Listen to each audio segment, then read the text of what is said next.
जय भारत के साथ स्वागत है आप सभी का आपके अपने news channel the CMM news 24/7 पर। तो हेलो दोस्तों, आज तारीख हो चुके हैं 13 जुलाई 2021, दिन हो चुका है मंगलवार। तो सुर्खियों में जानेंगे आज की 9 नेगेटिव कुछ चुनिंदा जेन्युइन खबरें।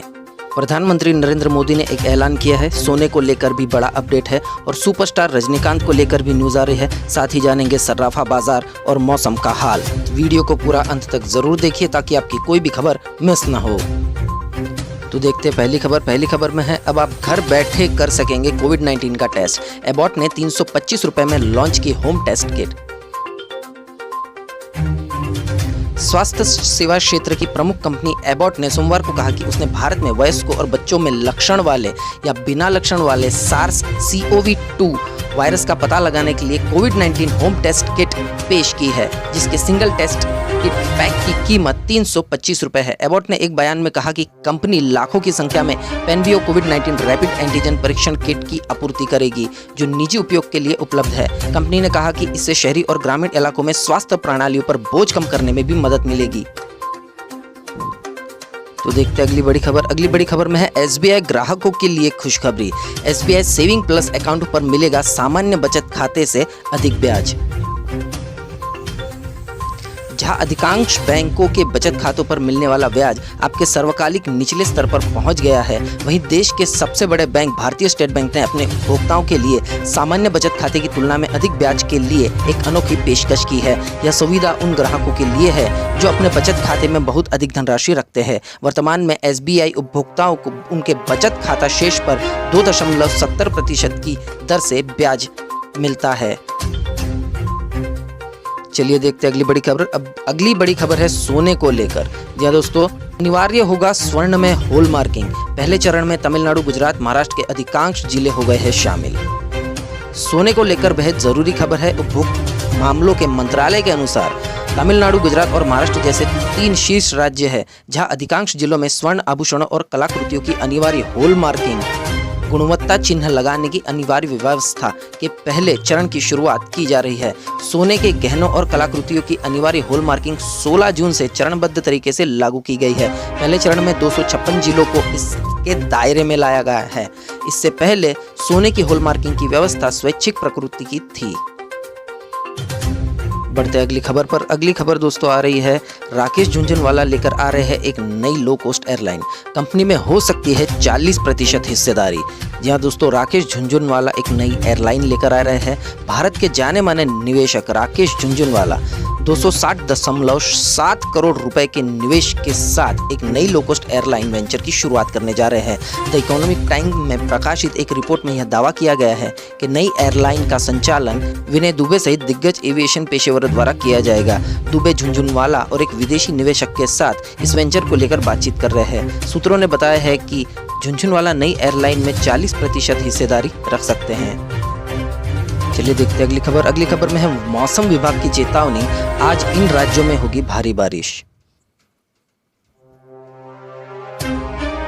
मौसम विभाग ने मंगलवार के लिए राजस्थान और जम्मू कश्मीर के संबंध में ऑरेंज अलर्ट और हिमाचल, उत्तराखंड, उत्तर प्रदेश के वास्ते येलो अलर्ट जारी करके भारी वर्षा की चेतावनी दी है। मौसम विभाग के अनुसार कोंकण, गोवा और मध्य महाराष्ट्र के लिए रेड अलर्ट और गुजरात, कर्नाटक के कुछ हिस्सों, महाराष्ट्र और असम के लिए ऑरेंज अलर्ट जारी किया है। विभाग मौसम की स्थिति को ध्यान में रखते हुए गंभीरता के आधार पर 4 रंगों हरे, पीले, नारंगी और लाल रंग की चेतावनी जारी करता है। इसमें हरे रंग की चेतावनी सबसे हल्की और लाल रंग की चेतावनी सबसे गंभीर स्तर की चेतावनी होती है। चलिए देखते हैं अगली खबर में है, IMA की चेतावनी, तीसरी लहर है करीब, सरकार धार्मिक यात्राओं पर फिलहाल लगाए रोक, लोग भी बरते सावधानी। जी हाँ दोस्तों, देश में कोरोना की दूसरी लहर अभी खत्म नहीं हुई है। कुछ राज्यों में मामले बढ़े भी हैं। इसी बीच इंडियन मेडिकल एसोसिएशन ने सरकार को सचेत करते हुए कहा है कि पर्यटन व धार्मिक यात्राओं से कोरोना ज़्यादा घातक हो सकता है। इससे तीसरी लहर जल्द आ सकती है और धार्मिक यात्राएं कोरोना का संक्रमण बढ़ाने में सुपर स्प्रेडर की भूमिका भी निभा सकती है। ऐसे में IMA ने प्रधानमंत्री मोदी व सभी राज्य की सरकारों से मांग की है कि कोरोना से बचाव के लिए सुरक्षा के उपायों को अभी कम नहीं करना चाहिए। पर्यटन, तीर्थस्थलों के और भ्रमण के धार्मिक यात्राएं जरूरी है, लेकिन धार्मिक यात्राएं है वो मौजूदा समय में उचित नहीं है। ऐसे आयोजनों के लिए अभी कम से कम 3 माह का इंतजार हमें करना चाहिए। दोस्तों ये इंडियन मेडिकल एसोसिएशन ने चेतावनी दी है सरकार को और राज्य सरकारों को तथा सभी नागरिकों को भी कि कोरोना की तीसरी लहर करीब है, तो हमें ये सारी सावधानियां बरतनी चाहिए। चलिए देखते हैं अगली खबर। अगली खबर में है सुप्रीम कोर्ट ने दी हिदायत, आईटी नियम पढ़कर पूरी तैयारी से आए तब सुनेंगे याचिका, जाने क्या है मामला। यह दोस्तों सुप्रीम कोर्ट ने सोमवार को इंटरनेट मीडिया पर नफरत फैलाने वाले और इस्लामोफोबिया के संदेशों पर रोक और कार्रवाई की मांग वाली याचिका पर सुनवाई एक सप्ताह टालते हुए याचिकाकर्ता से ये कहा है कि वह नए आईटी नियमों को पढ़कर पूरी तैयारी से आए, तब मामले पर सुनवाई की जाएगी। मामले की सुनवाई टालते हुए ये टिप्पणी प्रधान न्यायाधीश NV रमन्ना की अध्यक्षता वाली पीठ ने की है। तो चलिए देखते हैं अगली खबर। अगली खबर में है, जानिए कैसे पाकिस्तान और चीन जा रही साइबर क्राइम से ठगी की राशि। अब तक करीब 70 करोड़ रुपए भेजे जाने की है संभावना। साइबर अपराधों में अब तक यही माना जाता था कि ऑनलाइन राशि निकालने के मामले में आर्थिक नुकसान होता है, लेकिन यह संकट इससे कहीं अधिक बड़ा है। पाकिस्तान और चीन जैसे देशों के साइबर अपराधी इसमें शामिल हो गए हैं और देश के लोगों से ठगा पैसा इन देशों में पहुंचाने की पुष्टि हो चुकी है। जांच एजेंसियों को शक है कि देश से ठगा पैसा इन देशों के आतंकी हमारे खिलाफ ही उपयोग कर सकते हैं। हालांकि इस बारे में अधिकृत बयान नहीं दिया गया है, लेकिन आशंका से जांच एजेंसी इनकार नहीं कर रही है। तो चलिए देखते हैं अगली खबर। अगली खबर आ रही है किसान आंदोलन से, जानिए राकेश टिकैत ने क्या कहा और कहां तक पहुंचा है किसान आंदोलन। भारतीय किसान यूनियन के प्रवक्ता राकेश टिकैत केंद्र सरकार के तीनों कृषि कानून की वापसी की मांग को लेकर अपनी बात पर अड़े हुए हैं। वो किसी भी सूरत में धरने को खत्म करने के लिए तैयार नहीं है। उनका कहना है कि सरकार को बिल वापस लेना होगा, MSP के लिए कानून बनाना होगा, मगर इसके लिए समय लगेगा। सरकार को धमकी भरे अंदाज में चेताते हुए उन्होंने कहा कि अगर यह सरकार अहंकारी होगी तो सत्ता से इसकी विदाई करनी होगी। चलिए देखते अगली बड़ी खबर। अगली बड़ी खबर में है, भगोड़ा कारोबारी मेहुल चौकसी को डोमिनिका हाईकोर्ट से मिली चिकित्सीय आधार पर जमानत। पंजाब नेशनल बैंक में 13,500 करोड़ रुपए के घोटाले में वंचित भगोड़े हीरा कारोबारी मेहुल चौकसी को डोमिनिका हाईकोर्ट ने सोमवार को चिकित्सीय आधार पर जमानत प्रदान की है। चौकसी के वकील विजय अग्रवाल ने इसकी पुष्टि की है। चलिए बढ़ते अगली खबर की ओर। अगली खबर आ रही है, जम्मू कश्मीर से महबूबा मुफ्ती बोली, आतंकी पिता के बेटों को सरकारी नौकरी से बर्खास्त करना अनुचित। PDP की प्रधान नेता और पूर्ववर्ती राज्य जम्मू कश्मीर की पूर्व मुख्यमंत्री महबूबा मुफ्ती ने कहा कि पिता की कार्रवाई के लिए बेटों को जिम्मेदार नहीं ठहराया जा सकता।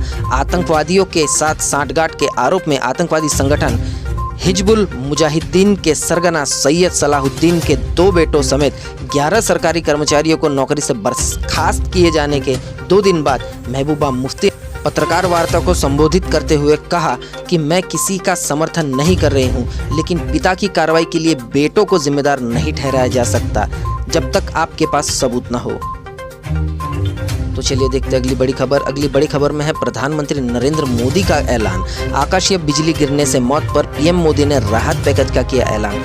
देश के कई इलाकों में रविवार को आकाशीय बिजली गिरने की वजह से लोगों की जान चली गई। इस बीच PM मोदी ने आकाशीय बिजली गिरने से मौत पर राहत पैकेज का ऐलान किया है। प्रधानमंत्री के राहत कोष से मरने वालों के स्वजन को 2-2 लाख एवं घायलों को 50-50 हज़ार रुपए की सहायता राशि दिए जाने की घोषणा की गई है। राजस्थान के मुख्यमंत्री अशोक गहलोत ने राज्य में मृतक के प्रति संवेदना व्यक्त करते हुए उनके स्वजन को 5-5 लाख रुपए की अधिक आर्थिक सहायता देने की भी घोषणा की है।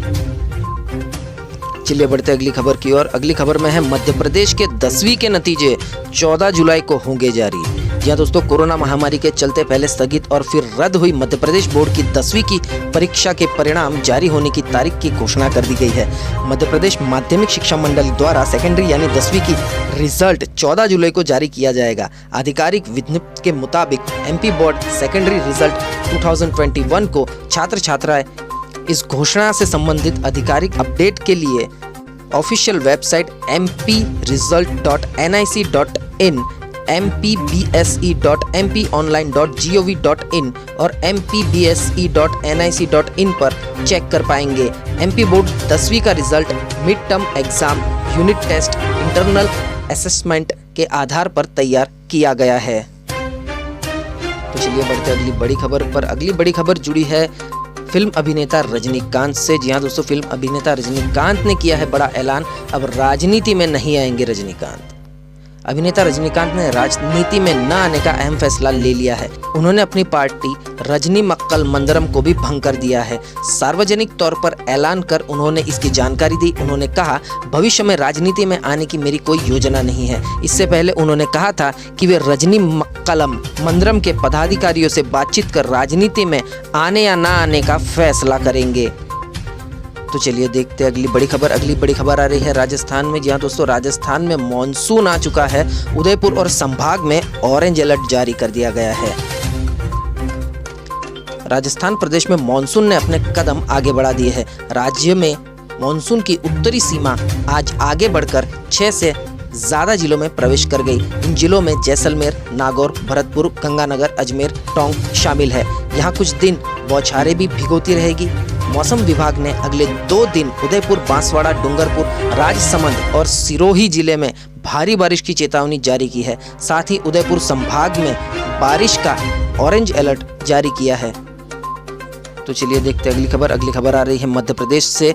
एमपी में आज रात से 10 बजे तक खुलेंगे बाजार। सिनेमाघर 50% और रेस्टोरेंट 100% क्षमता के साथ शुरू होंगे। शादी में 100 और अंतिम संस्कार में 50 लोग हो सकते हैं शामिल। मध्य प्रदेश में आज से बाजार रात 10 बजे तक खुले रहेंगे। सिनेमा घर भी 50% क्षमता के साथ शुरू हो जाएंगे। वहीं रेस्टोरेंट अब फुल फैसिलिटी यानी 100% क्षमता के साथ खुल सकेंगे। शादी में 100 और अंतिम संस्कार में 50 लोगों को शामिल होने की इजाजत दी गई है। सोमवार को कोरोना की समीक्षा बैठक के बाद सरकार ने यह फैसला लिया है। मुख्यमंत्री शिवराज सिंह चौहान ने कहा कि प्रदेश में कोरोना की स्थिति नियंत्रण में है। इसे देखते हुए यह छूट देने का निर्णय लिया गया है। चलिए बढ़ते हैं अगली खबर की ओर। अगली खबर आ रही है उत्तर प्रदेश से। जापान के ओलंपिक गेम्स में यूपी के 10 खिलाड़ी भाग लेने वाले हर प्लेयर को प्रदेश सरकार देगी 10 लाख। एकल खेल में स्वर्ण पदक जीतकर लाने वाले को देगी 6 करोड़ रुपए। जहां दोस्तों खेलों को बढ़ावा देने के लिए प्रदेश सरकार का इस साल टोक्यो जापान में होने वाले ओलंपिक गेम्स में भाग लेने वाले हर खिलाड़ी को 10 लाख रुपए देगी। यूपी से 10 खिलाड़ी विभिन्न स्पर्धाओं में भाग लेने के लिए टोक्यो जाएंगे। राज्य सरकार ओलंपिक खेलों में होने वाले एकल खेलों में स्वर्ण पदक जीतने वाले खिलाड़ियों को 6 करोड़ रुपए, रजत पाने वाले खिलाड़ियों को 4 करोड़ रुपए, कांस्य पाने वाले को 2 करोड़ रुपए देगी। स्वर्ण पदक जीतने पर 6 करोड़, रजत पर 4 करोड़ और कांस्य पर 2 करोड़ रुपए देगी सरकार। जी हां दोस्तों, सरकार ने टोक्यो में आयोजित होने वाले ओलंपिक में टीम खेलों में स्वर्ण पदक जीतकर लाने वाले खिलाड़ी को 3 करोड़ रुपए, रजत लाने वाले खिलाड़ियों पर 2 करोड़ रुपए और कांस्य पदक लाने वाले पर 1 करोड़ रुपए देने का निर्णय लिया है। देखते हैं अगली बड़ी खबर आ रही है गुजरात से। डायमंड बुर्स का उद्घाटन करने के लिए पीएम मोदी व रूस के राष्ट्रपति पुतिन को बुलाने की तैयारी। सीएम विजय रूपाणी ने किया इसका मुआयना। दुनिया के सबसे बड़े कॉर्पोरेट ऑफिस डायमंड बुर्स के उद्घाटन में रूस के राष्ट्रपति व्लादिमीर पुतिन और प्रधानमंत्री नरेंद्र मोदी को लाने की तैयारियां शुरू कर दी गई है। रविवार को मुख्यमंत्री विजय रूपाणी और उप मुख्यमंत्री नितिन पटेल ने डायमंड बुर्स का दौरा भी किया था। अगली खबर में जानते हैं क्या है सर्राफा बाजार का हाल। तो मल्टी कमोडिटी एक्सचेंज MCX पर सोमवार को सोना और चांदी दोनों की कीमती धातुओं में गिरावट दर्ज की गई। सोने का अगस्त वायदा 218 रुपए या 0.45% की गिरावट के बाद 47,807 रुपए प्रति 10 ग्राम पर रहा। इसी बीच MCX पर चांदी सितंबर का वायदा 168 रुपए 0.24% की मामूली गिरावट के साथ 69,000 रुपए प्रति किलोग्राम पर कारोबार करता हुआ देखा गया है। तो अब जानेंगे भारत का अगले 24 घंटों का मौसम का हाल। कैसा होगा मौसम का पूर्वानुमान। तो अगले 24 घंटों के दौरान पश्चिमी हिमालय, उत्तरी पंजाब के कुछ हिस्सों, तटीय आंध्र प्रदेश, तेलंगाना, मराठवाड़ा, मध्य महाराष्ट्र, कोंकण और गोवा, तटीय कर्नाटक, उत्तरी आंतरिक कर्नाटक और अंडमान और निकोबार के द्वीप समूह के कुछ हिस्सों में हल्की से मध्यम बारिश के, कुछ स्थानों पर भारी बारिश के आसार भी है। पूर्वोत्तर भारत, सिक्किम, केरल, गुजरात के कुछ हिस्सों, दक्षिण पश्चिम और दक्षिण मध्य प्रदेश, दक्षिण पूर्वी राजस्थान और दक्षिण छत्तीसगढ़ के कुछ हिस्सों में हल्की से मध्यम बारिश के साथ एक स्थानों पर कुछ देर के लिए तेज बारिश हो सकती है। पंजाब, उत्तर प्रदेश, राजस्थान के शेष हिस्सों, हरियाणा के अलग अलग हिस्सों, दिल्ली, बिहार के कुछ हिस्सों, पश्चिम बंगाल, झारखंड, ओडिशा, उत्तरी छत्तीसगढ़, पूर्वी मध्य प्रदेश, दक्षिण आंतरिक कर्नाटक, रायलसीमा और तमिलनाडु और लक्षद्वीप में भी हल्की बारिश हो सकती है। तो आज की सुर्खियों में ब्रेकिंग न्यूज़ और टुडे न्यूज़ अपडेट यहीं समाप्त होते हैं। वीडियो को पूरा देखने के लिए आप सभी का बहुत बहुत धन्यवाद। देश और दुनिया की जेन्युइन और पॉजिटिव खबरें देखने के लिए सब्सक्राइब कीजिए द CMM न्यूज़ 24/7 को और बेल आइकन को भी प्रेस कर दीजिए ताकि हर रोज़ की बड़ी खबरें सबसे पहले आपके मोबाइल पर मिल जाए। तो मिलते हैं अगले न्यूज़ अपडेट के साथ। आपका दिन मंगलमय रहे। टेक केयर, गुड बाय, जय भारत।